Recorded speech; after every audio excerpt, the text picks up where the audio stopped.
वळूयात पुढल्या बातम्यांकडे। वाढवण बंदराच्या विरोधामध्ये डहाणूच्या चारोटी गावामधून आंदोलनाला सुरुवात करण्यात आली आहे। हातामध्ये काळे झेंडे घेऊन आंदोलक रस्त्यावर उतरले आहेत। वाढवण बंदराला विरोध करण्यात आलेला आहे आणि त्यासाठी डहाणूच्या चारोटी गावामधून इथे आंदोलनाला सुरुवात करण्यात आली। काळे झेंडे घेऊन आंदोलक या ठिकाणी हायवेवर देखील बसलेले आहेत। वाढवण बंदराच्या विरोधात इथे रास्ता रोको आंदोलन करण्यात आले।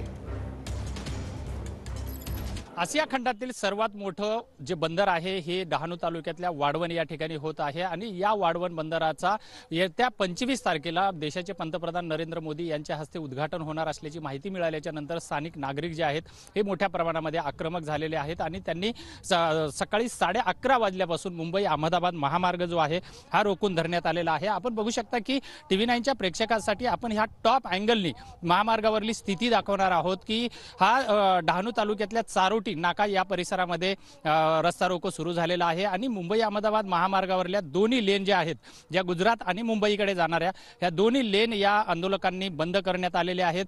पुढे जर ट्रॅफिक जर बघितला तर ही पूर्णपणे ट्रॅफिक जाम झालेली आहे।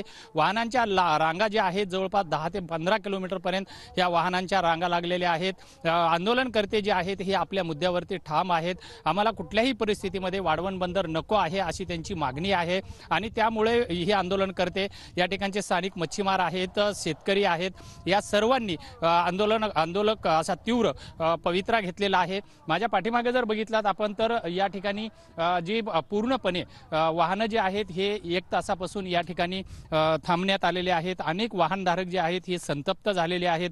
हे किती वेळ आंदोलन चालणार हेही कळत नसल्यामुळे अनेक ज्या वाहनामध्ये ज्या महिला आहेत ह्या महिला सुद्धा या ठिकाणी ताटकळत बसलेल्या आहेत। वॉशरूमचा अनेकांना प्रश्न निर्माण झालेला आहे, परंतु आंदोलन मात्र कधी उठेल हे मात्र सध्या तरी आता परिस्थितीवरून दिसत नाहीये।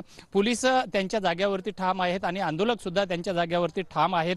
त्यामुळे ह्या आंदोलकांना आता कशा पद्धतीने पोलीस समजावण्यामध्ये यशस्वी ठरतात हेही पाहणं तेवढंच महत्त्वाचं आहे। व्हिडिओ जर्नलिस्ट हरीश विजय गायकवाड, TV9 मराठी, पालघर, डहाणू।